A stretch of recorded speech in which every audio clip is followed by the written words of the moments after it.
Waar ons vanaand na die 12de hoofstuk in die boek wat u titel dra, die boek Openbaring, gaan bestudeer, wil ons u vra dat u met groot insig na aan elkeen van ons sal kom. Dat dit wat u graag in ons harte wil plaas met die 12de hoofstuk, deur u krag vanaand en deur u genade naby aan ons sal kom. Dankie dat u ons deur hierdie byna 3 weke gelei het, en waar ons nou vir 'n breekie gaan, sal u ons veilig terugbring die aand van die 11de Oktober, waar ons by die 13de hoofstuk sal kom. Ons gaan dan nou in hierdie aand in stilte op u wag. Amen.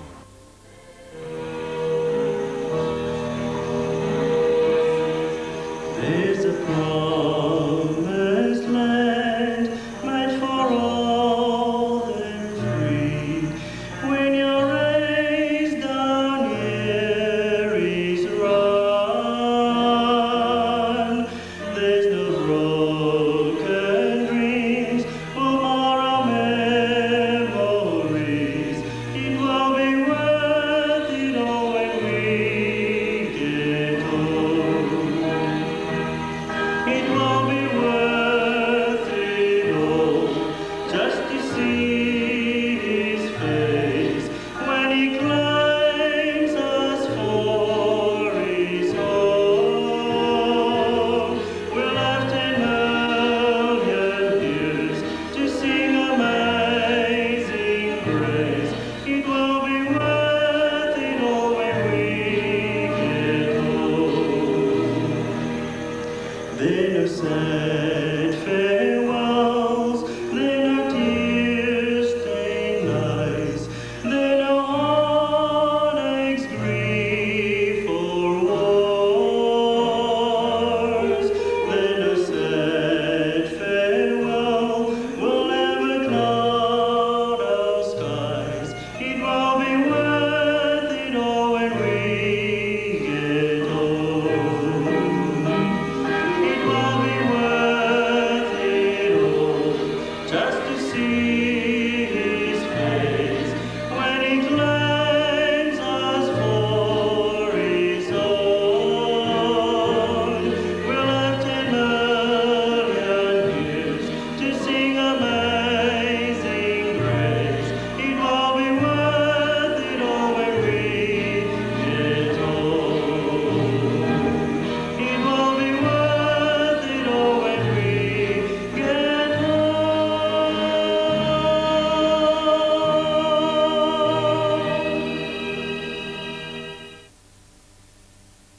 Wat is die simboliek van die vrou? Ons begin vir u by 2 Korintiërs 11 vers 2.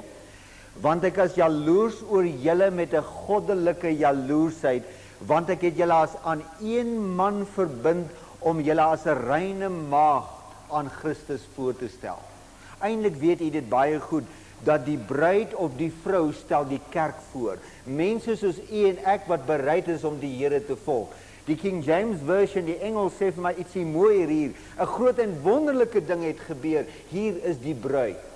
Kom ons lees nou Openbaring 12 vers 1 en Openbaring 17 vers 1 met die sterk wete, die bruid, die maagd, dit is die volk van die Here. Hier is die rein vrou. En 'n groot teken het in die hemel verskyn. 'n Vrou wat met die son bekleed was, die maan was op haar hoof. Die maan was onder haar voete en op haar hoof 'n kroon van 12 sterre. Hier is die rein vrou geklee met Jesus, die son van geregtigheid, soos die boek Maleagi gee. Soos Psalm 119 vers 105, sy staan op die woord. En die kroon van 12 sterre, die stamvaders, die 12 apostels, reg deur die eeue. Hier is die bruid van God. Ek het 'n groot teken in die hemel verskyn. 'n Vrou wat met die son bekleed was, die maan was onder haar voete, op haar hoof 'n kroon van 12 sterre. Ja, die rein vrou.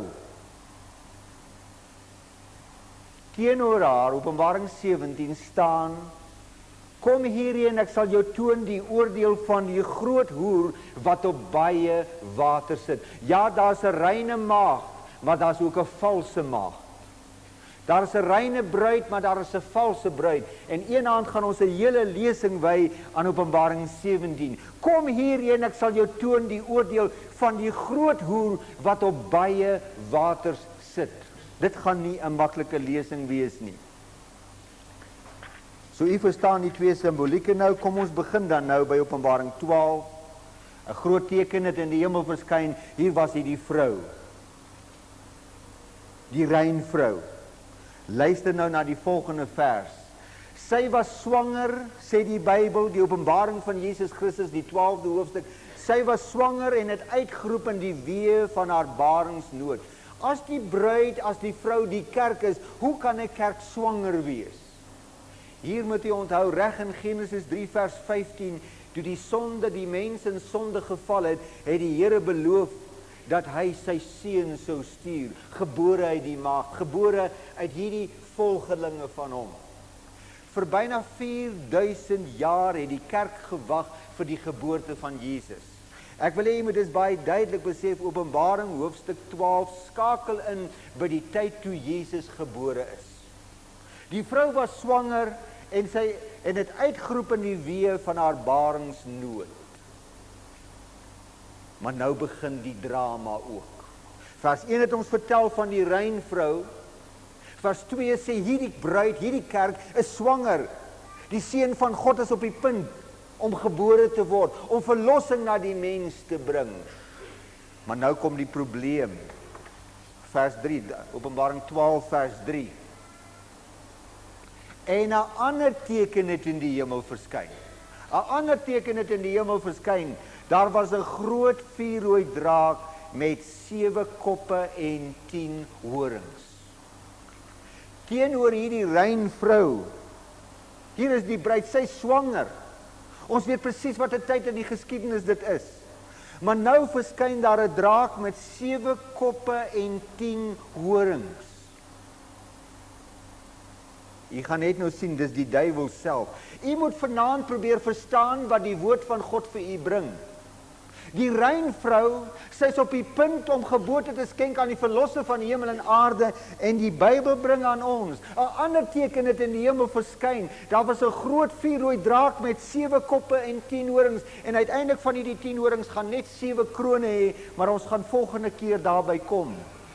Nou kom ons by die geboorte van Jesus. Ons slaan vir 'n oomblik die 4de vers oor. En sy het 'n manlike kind gebaar. Sy het 'n manlike kind gebaar wat al die nasies met 'n eysterscepter sou regeer. Ons gaan later terugkom by die eysterscepter. Maar haar kind was weggeruk na God en sy troon. Na sy verlossing is hy terug na die hemel, soos Hebreërs 8 en 10 vir ons sê, hy sit nou aan die regterhand van God, waar hy ook sy oordeel gaan doen. Vers 6 nou. Hierdie vrou het na die woestyn gevlug, waar sy 'n plek het wat deur God gereed gemaak is, dat hulle haar daar sou onderhou 1260 dae lank.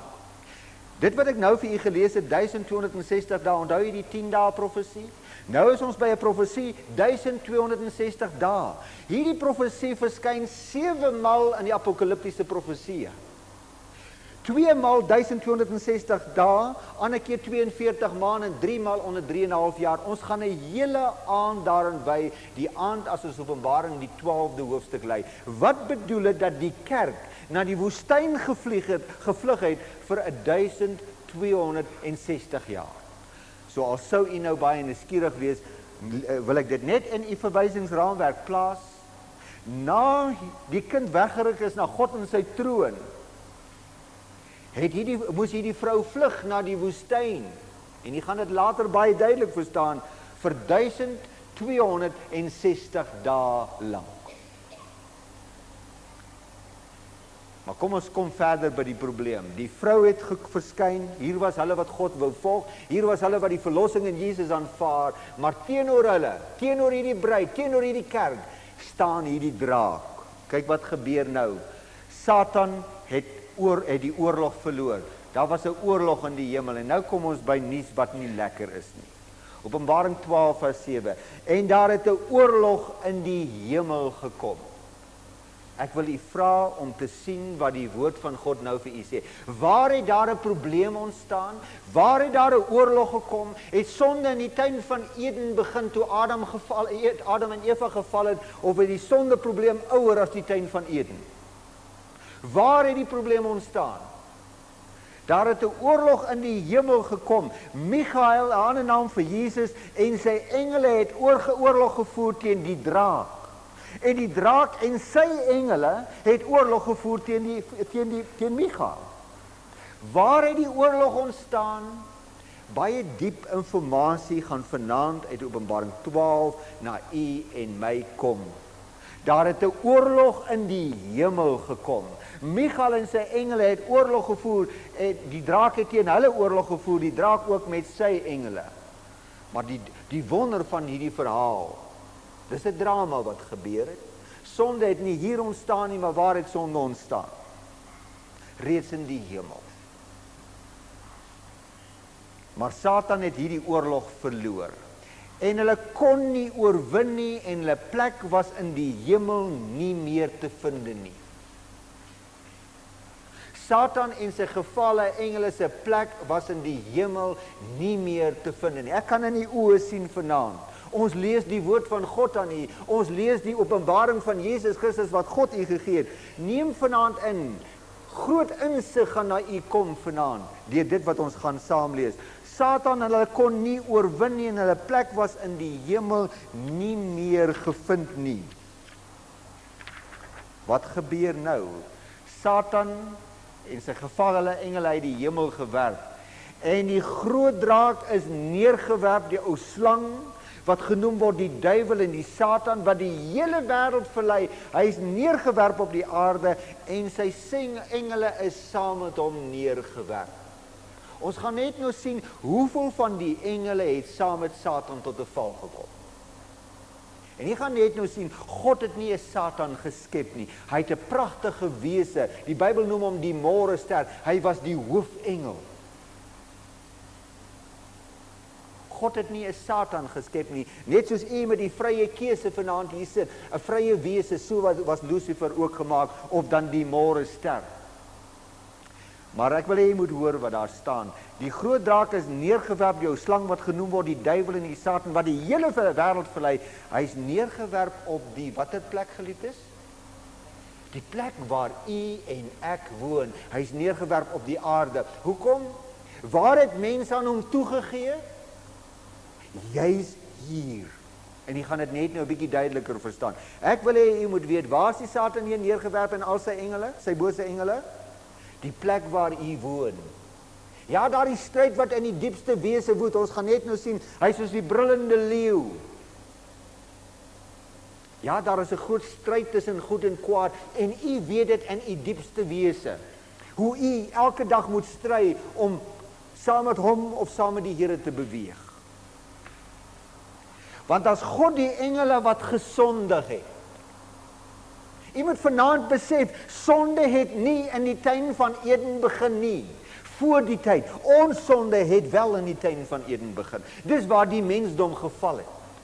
God is besig vanaand om heel oop kaarte met u te speel, en laat u en ek iets dieper verstaan van die verlossingsplan. Dit gaan ons studie van in die ewigheid wees, die werklike wetenskap van die verlossing. Want as God die engele wat gesondig het nie gespaar het nie, maar hulle in die hel gewerp en aan kettinge van duisternis oorgegee het, om vir die oordeel in bewaring gehou te word. Kom ons lees vanaand ook hoe Judas dit sê. Die boek Judas, die 6de vers. En die engele wat hulle eie beginsels nie bewaar het nie. Daar's baie mense wat vandag, omdat ons geval het voor die Satan, ons beginsels nie bewaar nie. En ek sit vanaand hier, omdat ons die verlossing in Jesus wil aangryp. Ons wil weer saam met God beginsels handhaaf. Maar daar was engele wat hulle beginsels nie gehandhaaf het nie. Hulle het gesondig, soos Petrus gesê het. En die engele wat hulle eie beginsels nie bewaar het nie, maar hulle eie woning verlaat het, het hy vir die oordeel van die groot dag met ewige boeye onder duisternis bewaar. En nou lees ons die vers wat ons nou die aand gelees het weer. Soos, nou vertel die Bybel vir ons hoe sonde gaan eindig. So Sodom en Gomorra, die stede rondom hulle, wat op dieselfde manier as hierdie mense gehoreer en agter vreemde vlees aangeloop het, as voorbeeld, Sodom en Gomorra was 'n voorbeeld van hoe die straf aan die einde sal wees. As 'n voorbeeld gestel, terwyl Sodom die straf van die ewige vuur ondergaan het. Sodom was met vuur uit die hemel vernietig. Dit was 'n ewige vuur. Die ewigheid het daarin gelê. Die vuur het nie vir ewig gebrand nie, maar die resultaat was vir ewig. Dit moet jy inneem. Ja, waar Sodom en Gomorra was, waar die dooie see vandag lê, soos ek al reeds vir u genoem het, die dooie see is die enigste dooie kol op die hele aarde, waar daar geen lewende organisme lewe nie. Geen vis bestaan daar nie. Die enigste plek op die aarde waar geen bakterieë bestaan, waar geen lewe is nie. Hoeveel van die engele van die hemel het saam met Satan in opstand gekom? Die 4de vers wat ons net nou oorgeslaan het. En sy ster het 1/3 van die sterre van die hemel meegesleep en op die aarde gegooi. Hoeveel van hierdie engele van hierdie sterre het tot 'n val gekom van die hemel? 1/3. Besef u vanaand dat 1/3 van die hemelse engele wat geval het, is vanaand bose engele? Satan en sy volgelinge, hulle werk en dreun rondom u elke dag, terwyl u bewaar engele en die engele van die Here saam ook probeer om u, dat u die regte keuse sou maak. Wie is ook saam met u soos brullende leeu's om u? Satan en die gevalle engele. Ek wil hê jy moet dit weer saam met my lees. Sy stert het 1/3 van die sterre van die hemel meegesleep en op die aarde gegooi. Waar kom die duiwel vandaan? Kolossense 1:16. Want in hom Jesus is alle dinge geskape, wat in die hemel en op die aarde is, wat sienlik en onsienlik is, trone sowel as heerskappy en owerhede en magte, alle dinge is deur hom en tot hom geskape. Ja, ook die môrester, ook Lucifer, ook Satan in sy oorsprong, het hy die hand van die Skepper gekom. 'n pragtige, ons gaan net nou baie meer lees oor sy val, dat u en ek vanaand kan verstaan wat die Openbaring 12 regtig vir u wil bring. Hier is die reinvrou teenoor haar, die draak met die 7 koppe en die 10 horings. God het hom geskep. Kom ons lees nou van Satan se val. Die môrester. Jesaja 14 vers 12. Hoe het jy uit die hemel geval, o môrester? Hy wat eens saam met die sterre van God kon ontmoet, is nie meer daar nie. Hoe het jy uit die hemel geval, o môrester, seun van die daagraad? Hoe lê jy teen die aarde neergeslaan, oorweldiger van die nasies? Jy wat die nasies kom oorweldig het, jy was eens die môrester, Esegiel nou. Jy was in Eden, die tuin van God. Hy was daar by die skepping. Kyk wat is sy drag. Hierdie vers het vir my baie insig. Ek ken nie eers al die edelgesteentes nie, ek is maar 'n arm ou, ek het nie eens 'n mooi ring aan my vinger nie. Kyk hoe het Satan gelyk. Allerhande edelgesteentes was jou bedekking. En dan 'n lang lys van hulle, en van goud was die werk van jou kassie, en die groewe aan jou. Op die dag toe jy geskape het, is hulle voorberei. Toe Lucifer die môrester beweeg het, hoeveel diamante en edelgesteentes het hy by hom gehad? Was dit bietjie of was dit baie? Ek het die lysie nie eens vir u gelees nie, want ek moet erken, ek ken die meeste van daardie edelgesteentes nie eers nie. Jy was in die tuin van God. Luister wat sê vers 14. Jy was 'n gerub met uitgespreide vlerke wat beskud. Ek het jou gestel op die heilige berg. Hy was in beheer op die heilige berg. 'n God was jy. 'n God met 'n klein letter. Hy was een van die môresterre. 'n God was Lucifer. Pragtige wees uit die hand van die Skepper gekom. 'n God was jy. Jy het gewandel tussen die vuurige gesteentes. Op die Godberg het hy gefunksioneer. Jy was volkome in jou weë. Was daar 'n probleem in Satan ingeskape? Het sonde sy oorsprong by God? 1000 maal nee. Net soos die dag as u besluit om die verkeerde pad te loop, het dit nie by God sy oorsprong nie. Jy was volkome in jou weë van die dag dat jy geskape was, totdat daar ongeregtigheid in jou gevind was, deur sy eie vrye keuse. Onthou Psalm 8, onthou Genesis 1, ons is geskape na die beeld van God. Veel meer, Psalm 8 sê, ons as mens is 'n weinig minder as die engele geskape. Die engele het nog 'n baie hoër missie as ons in. Jy was volkome in jou weë van die dag dat jy geskape het, totdat daar ongeregtigheid in jou gevind is. Ek wil hê jy moet nou mooi let, wat was in ryk simboliese taal, waarom het Satan geval? Weens die grootheid van jou koophandel. Wat beteken die woordjie koophandel? Amper het ek gevra, wie is die besigheidsmanne vanaand hier, maar ek gaan dit nie vra nie. 'n Besigheidsman het die vermoë om te sien, hier stap jy in, en hy besluit hoeveel van jou geld kan hy uit jou sakkie uithaal. Hierdie aardbol of hierdie motor, hy kan sy wins gou uitwerk, en hy kan soms bietjie meer uit jou sak uithaal as wat regverdig is. Is verkoopsmanne slim manne? Ek is nie hier om hulle te veroordeel nie. Ek het vir my studies betaal, ek was 'n verkoopsman, dis hoekom my studies betaal het. Ek wil hê jy moet besef wat hier staan. Weens die grootheid, en hier sonder die Bybel geensins koophandel uit nie, as die groot probleem nie. Maar die sentiment, die gedagte, die motivering agter dit. Weens die grootheid van jou koophandel, het hulle jou binneste met geweld gevul, en jy het gesondig. Daarom het ek jou as 'n onheilige van die Godgeberg afgedrywe. En ek het jou tussen die vurige gesteentes uit vernietig, o Gerub wat beskit. Wat is sy verdere probleem? Hoogmoedig het jy in jou hart geword oor jou, sy koophandel, sy hoogmoed. Hoogmoedig het jy in jou hart geword oor jou skoonheid.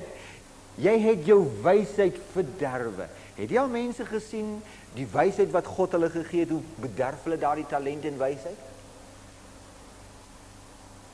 Jy het jou wysheid verderwe weens jou glans. Ek het jou op die grond gewerp. Ek het jou oorgegee voor die aangesig van die konings, dat hulle op jou kan neersien, weens die menigte van jou ongeregtighede. Hoeveel ongeregtighede het nou ontwikkel in hierdie môrester? 'n menigte. Nie net koophandel en hoogmoed nie. Iets baie meer. Ons gaan net oor by Jesaja die kers nog baie duideliker kan opsteek. Weens die menigte van jou ongeregtighede, deur die onreg van jou koophandel, het jy jou heiligdomme ontheilig, jou karakter daar binne verdorwe. Daarom het ek 'n vuur uit jou binneste laat uitgaan. Dit het jou verteer.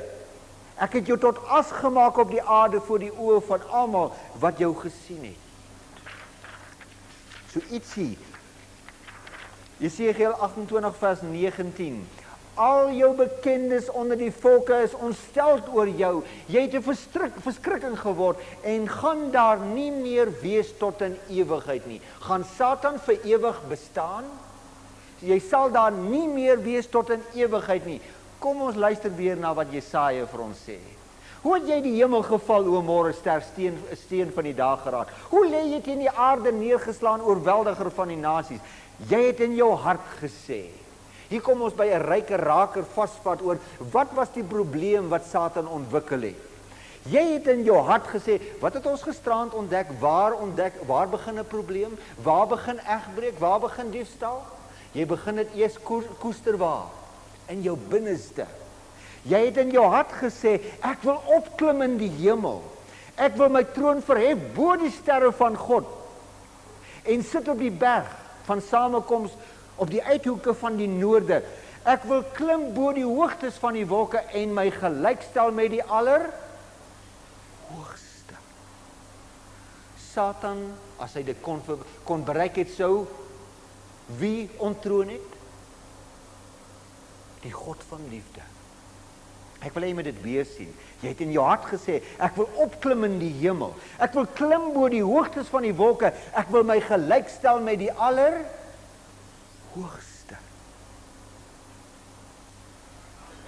Sy skepper. Hy wil hom gelykstel met die Allerhoogste. Jesus sê vir ons so ietsie van Satan se booste karakter in Johannes 8 vers 44. Julle het die duiwel as vader en die begeertes van julle vader wil julle doen. Hy was 'n mensemoordenaar van die begin af. En staan nie in die waarheid nie. Hy's 'n mensevernietiger, 'n mensemoordenaar. Satan staan nie in die waarheid nie, omdat daar in hom geen waarheid is nie. Wanneer hy leentaal praat, praat hy uit sy eie, omdat hy die vader van die leuen is. God speel oop kaarte met ons. Vertel die Bybel vir ons net al die goeie dade? Dawid was 'n geliefde man na God se hart. God het hom gaan uitkies. Toe Dawid in sonde geval het, het die Here dit vir ons weggesteek? Of het hy alles vir ons oopgegooi? Waar het sonde ontstaan? In die hart van die môrester Lucifer. Dis waar dit begin het. Hoe ver gaan, ons het nou net gehoor Satan, daar's geen waarheid in hom nie. Hy's 'n leienaar. Hoe ver gaan hy gaan om u te mislei? Hoe ver gaan Satan gaan? Onthou wat ons die eerste aand gelees het? Geen wonder nie, want die Satan self verander hom in 'n engel van die. Satan weet dat as hy aan die mense wat vanaand hier is, 'n deure klop met die bottel in die hand, gaan hy hom heel waarskynlik die deur wys. Maar as Satan so na u kan kom, nog met 'n dashoek aan, geen wonder nie, want die Satan self verander hom as in 'n engel van die lig. Dit is dus niks besonders van sy dienaars. Hoeveel volgelinge het Satan op hierdie aarde? U gaan dit net nou saam met my lees. Baie. Dit is dus niks besonders wanneer sy dienaars hulle voordoen as dienaars van die geregtigheid nie. Kan jy begin verstaan ons eerste aand toe ons in Matteus 24 gelees het, hoekom Jesus so bekommerd was? Wat het die Here vir ons gesê? Hoeveel valse predikante gaan daar aan die einde wees? Wat het die Here gesê? Baie. En weer eens moet ek vanaand vir u sê, daar's niks spesiaal in my dat ek nie vals kan wees nie. U mag nie een woord glo wat ek vir u bring nie, maar wat u moet glo is die woord. Geen wonder nie, die Satan self verander hom in 'n engel van die lig. Dit is dus niks besonders wanneer sy dienaars hulle kom voordoen as dienaars van die geregtigheid nie. Kan Satan wonderwerke doen? Want dis die geeste van die duiwels wat tekens doen. Dis die geeste van die duiwels wat tekens doen, wat uitgaan na die konings van die aarde. En nou gaan ons aan een van ons lesings, ek dink as ek reg onthou, ons tweede laaste lesing raak.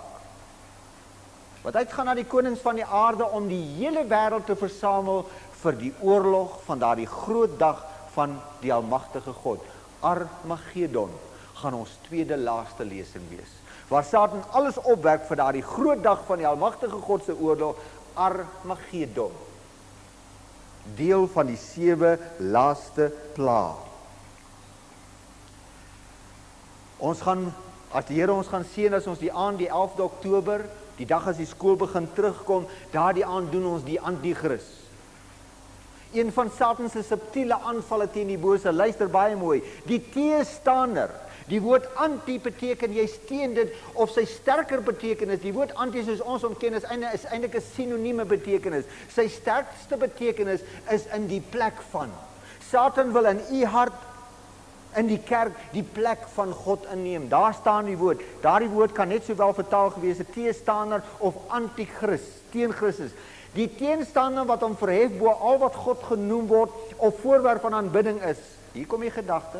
Onthou die opskrif is, hoe ver gaan Satan gaan om u te kan mislei en my te kan mislei, sodat hy in die tempel van God as God sal sit en voorgee dat hy God is. Waar werk die Antichrist? In die karousel of binne in die kerk? Dis nie 'n maklike een hierdie nie. Terwyl hy binne in die kerk werk, dis vers 4, kyk nou na vers 9. Hy wie se koms is volgens die werking van die Satan, maar waar is hy? Binne die kerk, met allerhande kragtige dade, tekens en wonders van die leuen. Hy bring die leuen met soveel krag, dat dit vir die wêreld na waarheid klink. En die waarheid, omdat Jesus Openbaring 17 later vir ons gaan bring is, dronk van dwaallere is, klink die waarheid vir ons na leuen. Die King James says, with lying wonders. Met die wonder van die leuen, kragtige dade en wonders van die leuen. Daarom sê Jesus so baie duidelik in Matteus 24 vers 24, want daar sal valse Christusse, Ja, valse profete opstaan en Jesus het in hierdie hoofstuk alleen 3 keer vir ons gesê, daar gaan baie valses wees. En die valses gaan groot tekens en wonders doen. As dit moontlik is, sê God, tot die uitverkorenes te kan mislei. So raak is dit, dat as u en ek nie die profesie ken nie, ons die onderskeid nie sal kan trek nie, soos u vanaand nog sal sien.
Raak is dit, dat as u en ek nie die profesie ken nie, ons die onderskeid nie sal kan trek nie, soos u vanaand nog sal sien.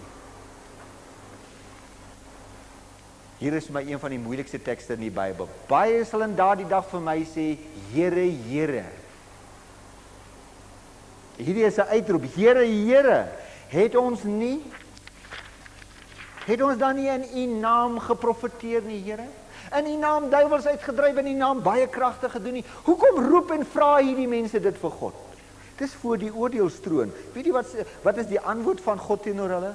Ek gaan vir hulle sê, ek het julle nooit geken nie. Maar Here, waar ons was, kon ons duiwels uitdryf. Here, daar was groot wonderwerke gedoen.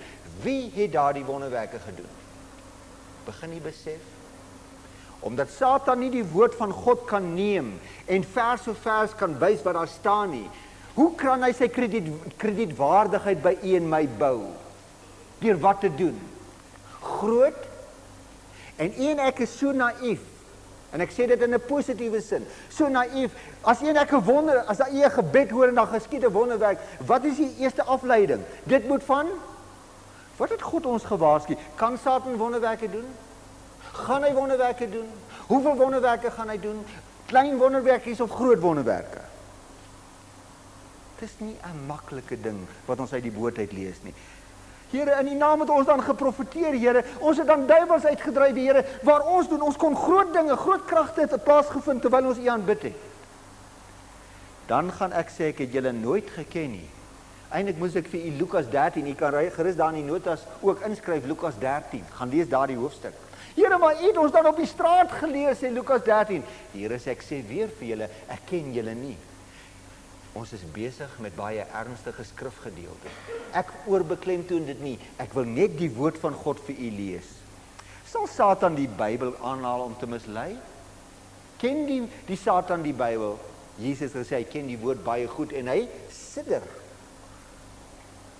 Sal Satan selfs die woord aanhaal, hy is 'n meester daarvan. Hy die dag toe hy Jesus probeer mislei het, hy ook gesê, Here, wat daar staan geskrywe. Hy quoteer die teks. U moet dit inneem. Daar staan geskrywe. Nou wil ek kom by iets wat ons gisteraand se lesing aangeraak het. Wat haat Satan die meeste? Wat haat Satan die meeste? En dis ons Openbaring 12 wat ons vanaand bestudeer, se laaste vers. Want die draak was vertoornd op die vrou. Ja, Satan is diep ongelukkig met u en ek wat God wil dien en die verlossing in Jesus wil hê. Hy was vertoornd op hierdie volgelinge en hy het weggegaan. Ja, as jy 'n vyand wil aanval en jy slaag nie, dan moet jy 'n ander tegniek gaan gebruik. Hy gaan weg om oorlog te voer teen haar ander nakomelinge wat die gebooie van God bewaar en die getuienis van Jesus Christus hou. Wat is die twee hoofpunte wat Satan aanval? Die gebooie van God wat ons gisterand gesien het en u getuienis, en eintlik beteken daardie woord in sy strengste vertaling die profesie. Die profesie, die boek wat ons nou bestudeer, is eintlik Jesus se profesie. Die heel eerste vers sê dit, die getuienis van Jesus Christus. So Satan wil nie hê u moet die profesie van Jesus ken nie, en hy wil ook nie hê dat u die wet van God moet onderhou nie. Maar ek moet dit vir u wys. Wat is die definisie van 'n heilige? Hier kom die leidsaamheid van die heiliges te pas. Hier is juis hulle wat nou die gebooie van God onderhou en die getuienis of die geloof in Jesus bewaar. Satan wil hierdie punte uit jou lewe uitkry, maar die wat onder die definisie van 'n heilige gaan inskakel, is juis hulle wat die gebooie van God bewaar. U moet onthou die laaste boek van die Bybel, Openbaring 22, die 14de vers sê, salig is hulle wat die gebooie doen, sodat hulle reg kan hê op die boom van die lewe en ingaan deur die poorte van die stad. 'n Baie belangrike vraag. Hoe kan ek seker maak dat ek nie deur Satan mislei word nie? Want Satan gaan voor u staan met groot wonderwerke. Satan gaan vir u die Bybel aanhaal. Satan gaan nie by die karousel alleen werk nie, maar baie sterker. Waar dink jy werk Satan die hardste? By die karousel of in die kerk? Dis nog 'n moeilike vraag. Waar dink jy die bose sy beste aanval? Ek dink by die karousel werk hy nie so hard nie. Watter veldslag wil hy regtig wen? Die wat by God wil staan. Daarom is die vraag nou, hoe kan ek seker maak? Met 'n wese wat groot wonderwerke doen, wat hom verander in 'n engel van die lig, wat baie werke saam met hom het, wat groot wonderwerke doen, hoe sal u weet? Dis 'n baie belangrike vraag. Openbaring gaan baie tyd hier aan spandeer, maar ek wil vir u net 'n paar riglyne gee. Jesaja help ons, en ek wil net wys vir u wat Jesaja sê, is reg deur die Nuwe Testament. Jesaja sê vir u, tot die wet en tot die getuienis, tot die wet en tot die profesie, as hulle nie hiervolgens spreek nie, is hulle volk wat geen dageraad, dan is daar geen môrester in hulle nie. Waaraan moet jy meet? Aan die wet van God en aan wat die profesie jou leer. Tot die wet en die getuienis, as hulle nie hiervolgens spreek nie, het hulle geen dageraad nie. Ek het gisterand vir u gesê, ek wens ek kon Matteus 22 met u deel. Op 'n dag het die Fariseërs na Jesus toe gegaan en vir hom gesê, Here, wat is die groot saak waarin jy ons wil lei? Toe antwoord die Here 'n baie raak antwoord, en wanneer ek die antwoord gaan lees, jy gaan hom goed ken, maar die meeste mense stop net daar. Ek gaan na Jesus se antwoord net die volgende vers vir u bylees. Meester, wat is die groot gebod in die wet? Wat is die groot doel, vra hulle? Jesus antwoord hom, en jy moet mooi luister na hierdie groot antwoord van Jesus. Julle moet die Here God, julle God lief hê met julle hele hart, met ons hele siel, met ons hele verstand. Dit is die eerste gebod. 'n Verhouding met ons Skepper. Dan die tweede gedeelte wat ons gisterand in die 6 gebooie gedoen het. Die tweede wat hiermee gelyk staan, jy moet jou naaste lief hê soos jouself. En dan hou ons net daarop. Al wat God van u in u lewe wil bereik, is 'n liefde, 'n verhouding met u God en ware verhouding en liefde teenoor jou naaste. Maar nou sê Jesus verder, aan hierdie 2 gebooie hang die hele wet en die profete. Net soos Jesaja nou net gesê het, as jy wil kontroleer, is 'n ding waar of nie waar nie, watter 2 beginsels moet jy in ag neem? Die 10 gebooie en die profesie. Jesus sê, hier is die groot, hulle vra hom, Here, wat is die groot beginsel? Hy gee die 2 beginsels, hy sê, dis eintlik die boodskap van die 10 gebooie en van die profesie. Kom ons lees dit vir u. Paulus sê dit ook vir ons. Maar nou is die geregtigheid van God geopenbaar sonder die wet, terwyl die hele wet en die profete, daar's daar die hele 2 beginsels weer, die hele wet en die profete. Ons het net oor hier gelees, wat is Satan se oorlog? Teen die wet en die profesie. Wat is die definisie van 'n heilige? Hier is die leidsaamheid van die heiliges, hier is hulle wat die wet onderhou en die profesie ingeneem het. Dis 'n baie groot beginsel wat u en ek moet inneem. Nou wil ek hê u moet weer vanaand sien hoe Jesus dit ook sê. Vanaand, met hierdie agtergrond, gaan Matteus 5 vers 17 tot 19 vir u nog sterker 'n boodskap gee. Die Here sê, moenie dink dat ek gekom het, moet dit nie eens vir een oomblik in jou gedagte inneem, dat ek gekom het om my wet, of die boodskap van die profete of die profesie te verander nie. Wat is die 2 beginsels waarna u moet weet wat is eg en nie eg nie? Die 10 gebooie en die profesie. U en ek moet die profeseë ken. Dis waarom ons in ons eerste aand het Jesus vir u gesê, salig as jy hierdie dinge gaan lees, maar baie meer as lees dit regtig gaan hoor, maar meer as lees en hoor, dit regtig ter harte gaan neem. Moenie dink dat ek gekom het om die wet of die profete te ontbind nie. Juist dat dit hulle elke profesie gaan in sy volheid vervul kon. Want ek sê vir julle, voordat die hemel en aarde verbygaan, sal nie jota of 'n titeltjie van die profesie of die wet verbygaan nie. Elkeen wat hierdie gebooie breek. Ek wil jy moet vanaand, die twee bene, dit wat Satan beveg, die profesie en die wet, is juist dit waarna u moet draai.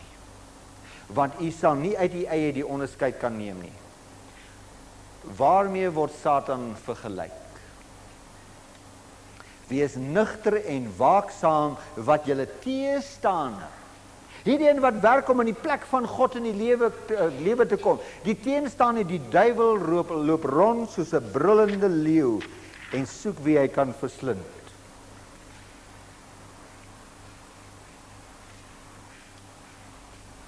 Ek wil jy moet mooi let.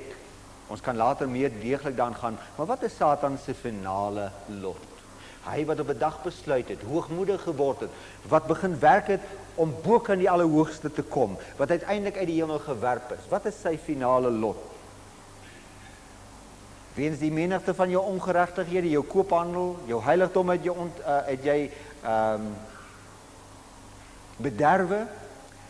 Ek gaan jou en ek het jou tot as gemaak, sê die Here. Maar luister nou na die volgende vers. Al die bekendes onder die volke is onderstel oor jou. Jy het 'n verskrikking geword en sal daar nie meer wees tot in alle ewigheid nie. Dis een van die mooiste tekste vir my in die Bybel. Die mooiste woorde vir my in die Bybel is die woorde, dit is verby. Waarom gaan dit verby wees? Gaan Satan vir ewig daar wees om ons te mislei? Jy daar nie meer sal wees nie tot in alle ewigheid. Kyk wat sê Hebreërs 2 vers 14. Aangesien die kinders dan vlees en bloed deelagtig is, het hy dit ook op dieselfde manier deelagtig geword, sodat hy deur die dood hom, nou kom ons by Satan, deur die dood hom tot niet kon maak, wat mag oor die dood het, en dit is die duiwel. Wat gaan met Satan, gaan hy tot niet gemaak word? Jy sal daar nie meer wees tot in alle ewigheid nie. Nou, baie belangrike vraag.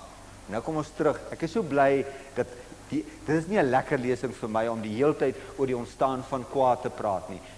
Maar die Here het dit oop kaarte gegooi. Die Here wil ook oor Dawid met u en my gesels oor sy mooi dae.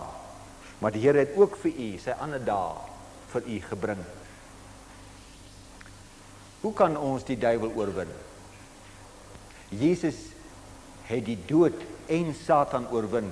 Kom ons kom nou by Openbaring 12 vers 10. Toe hoor ek 'n stem in die hemel sê, nou het die heil en die krag en die koningskap die eiendom van ons God geword en die mag van sy Christus. Want die aanklaer van ons broeders is neergewerp, hy wat hulle aanklag voor God dag en nag. Wie is uit die hemel gewerp? Wie is oorwin? Nou kom ons by 'n mooier vers.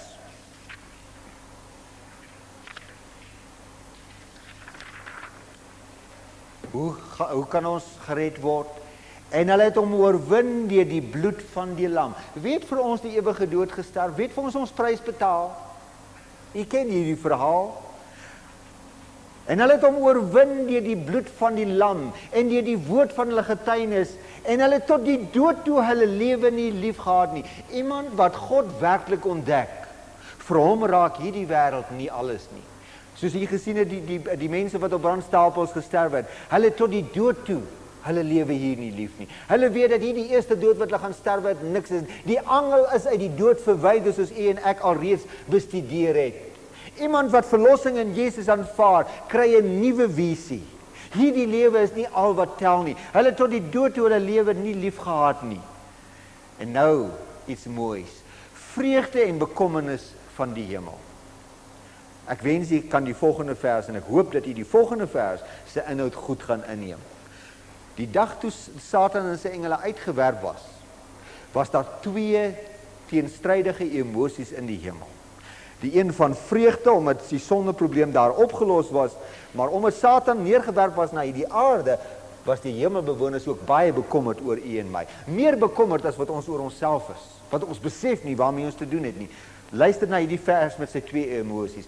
Daarom wees verheug, o hemel en die wat daarop woon. Satan is uitgewerp, maar weer die bewoners van die aarde en die see, want die duiwel het nou na ons toe neergedaal met groot woede. Die hemel is baie dankbaar dat Satan uitgewerp is. Maar omdat hulle lief is vir u en ek, hoe voel hulle oor ons hier? Maar weer die bewoners van die aarde, wie is nou rondom ons met al daardie bose engele? Ons besef nie ons probleem naaste by soos ons moet nie. Hy is soos 'n brullende leeu rondom ons. Ek moet dit weer lees. Daarom wees verheug, o hemel en die wat daarop woon. Maar weer die bewoners van die aarde, want die duiwel het nou na ons neergedaal met groot woede, omdat hy weet dat sy tyd min is. Hoe kan ons die duiwel oorwin? Hulle het hom oorwin deur die bloed van Jesus, die bloed van die lam en die woord van hulle getuienis. Hulle tot die dood toe hulle lewe nie lief gehad nie. Ons kom nou by ons laaste twee transpirante. Jakobus, hoe kan ons oorwin? Nader tot God en hy sal tot julle nader. U staan regtig, daar's 'n groot aanval teen u en my. Daarom sê Jakobus vir ons, nader tot God en hy sal tot julle nader. Reinig julle hande, die hande, julle sondaars, suiwer julle harte, julle dubbelhartiges. Is u en ek dubbelhartig is? Die antwoord is ja. En dit vat moed om dit soms vir uself te kan sê, julle dubbelhartiges, ons dubbelhartiges. Weeklag en treen en ween, laat julle gelag en treurigheid verander word en julle blydskap in bedruktheid. Verneder julle voor die Here en hy sal julle verhoog. Die dier met die 7 koppe en die 10 horings. Ek het 'n groot teken in die hemel verskyn. 'n Vrou wat met die son bekleed was, is vir God die mooiste ding, dat daar mense is soos u en ek, wat bereid is om God te wil dien. En 'n ander teken het in die hemel verskyn. Ek wil hê jy moet hierdie beeld die heeltyd mooi insien. 'n Ander teken het in die hemel verskyn, daar was 'n groot vuurrooi draak met 7 koppe en 10 horings. Dis die tragedie, geliefdes. Hierdie mense wat God wil uitstaan, word beveg deur 'n draak met 7 koppe en 10 horings. Dis 'n simboliek wat 7 maal in die Bybel voorkom. Dis die aand van die 11de Oktober gaan dit ons hooftema wees. Wat wil die Bybel vir ons sê? Dat hierdie draak 7 koppe en 10 horings het. En dit staan 7 maal in die apokaliptiese profesie. Die mense wat God wil dien, wat beveg word deur 'n draak met 7 koppe en 10 horings. Ek neem hier nou oor na Openbaring 13 vers 1. Ek het 'n dier uit die see sien opkom met 7 koppe en 10 horings. Daar is hy weer.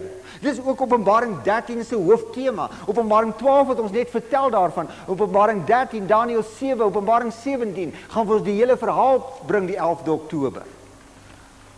Ek het 'n ander dier uit die see sien opkom met 7 koppe en 10 horings en nou kom daar vir u en my 'n skok. Luister mooi, die 3de vers. Wat doen hierdie dier? Of liewer die vraag, wat doen die wêreld met hierdie dier? Ek het dit vir in groot letters gebring. En die hele wêreld het verwonderd agter hierdie dier aangegaan. Wat sê Jesus vir u en my? Die hele wêreld het met bewondering, met verwondering agter hierdie dier aangegaan. Nou wil ek u vra, is u en ek so uniek, dat die hele wêreld deur hierdie dier, wat ons nou nog nie gelees het oor van nie, die hele wêreld word daarmee mislei, behalwe u en ek? Of word u en ek ingesluit by hierdie waarskuwing? Die hele wêreld het verwonderd agter hierdie dier aangegaan. Nou lees ek vir u die volgende vers. Die hele wêreld het die draak aanbid. Hulle het die dier aanbid.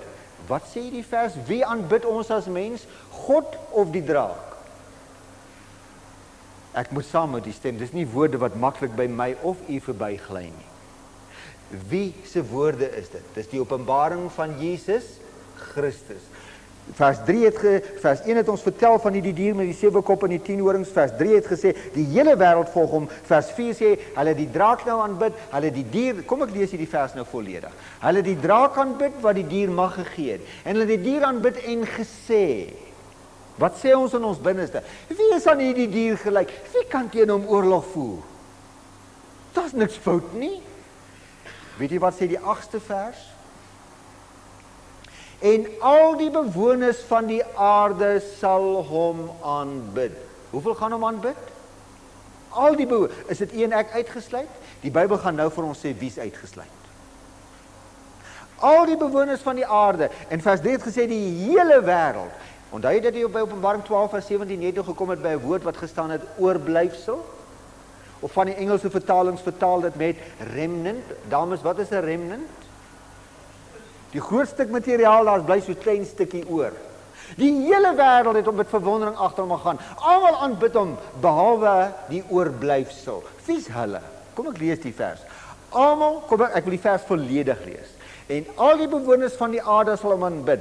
Almal wie se name nie van die grondlegging van die wêreld af in die boek van die lewe van die lam wat geslag is geskrywe staan nie. Nie van daardie tyd af nie, van die begin af het God die rekord gehou. Toe Kain die Here verwerp het, was sy naam, en Abel se naam was daar. Jakob en Esau, Jakob se naam was na Jabok, was dit daar. Elkeen soos u en ek wat reg deur die eeue gereageer het, is u naam werklik in die boek van die lewe. Almal gaan deur hierdie mag met die dier met sy 7 koppe en 10 horings mislei word, behalwe die van u en ek wat na die Here kom. Wat gebeur dan? Jou naam kom dan in die boek van die lewe. Almal wie se name, behalwe hulle wie se name in die boek van die lewe is. Openbaring 17 vers 1 wat nou gaan vir ons vertel van die valse vrou. Kom hierheen, sê die engel, ek gaan jou vertel van hierdie groot hoer. In Openbaring 12 het ons die rein vrou ontmoet, wat deur hierdie draak beveg is. Nou stel die Here ons voor aan die valse vrou. Die groot hoer wat op baie water sit. Wat beteken dit as die Bybel vir ons sê baie waters? Die waters wat jy gesien het, wat hierdie vrou op sit, is volke en menigtes en nasies en tale. 'n baie versterkte vorm. Die hele wêreld volg hierdie dier na. En die laaste 2 verse wat ons dan vanaand saam lees. Hy het my in die gees weggevoer na die woestyn, na die agtergrond, en ek het hierdie vrou sien sit op hierdie skarlakenrooi dier met 7 koppe en 10 horings. Ek wil jy moet inneem. Die rein vrou staan weg van die dier met die 7 koppe en die 10 horings. Sy volg haar nie. Hy beveg haar. Die hoervrou word juis gedra. Miskien moes ek vir die 7de vers ook van Openbaring 17 gebring het. Hy word gedra deur die dier met die 7 koppe en die 10 horings. En nou 'n baie sterk vers waarmee ons eindig. Openbaring 17 vers 5. So ietsie wat ons die gordyn gaan wegtrek van die valse vrou. En verskoon my, maar die Bybel het baie sterk woorde. Meeste Engelse vertalings het hierdie vers in hoofletters. Op haar voorhoof was 'n naam geskrywe. Op hierdie hoervrou se voorhoof was 'n naam geskrywe. Verborgenheid, groot Babylon, die moeder van die hoere van die gruwels van die aarde. Ek glo nie dit kan sterker gesê word nie. Sy is die moeder van die hoere van die gruwels van die aarde. En dis in sy simboliese sin. Die vrou hier is nie 'n vrou nie, dis die kerk. Sy bestaan uit volke, menigtes, nasies en tale. En daarom, geliefdes, u moet baie bid. Ek het u gewaarsku, ons het vir u gelees dat die Bybel sê, daar is sekere inligting wat die Here vir ons gaan bring, wat verborge was, wat gaan oopkom, wat soet in die mond gaan wees, maar bitter op die maag. Dinsdag, is dit Woensdag aan, maar die 11de Oktober die aand, is dit ons hoofonderwerp. 'n Simboliek, hierdie dier met 7 koppe en 10 horings kom 7 maal in die apokaliptiese profesieë voor. 7 profesieë word hieraan gewy.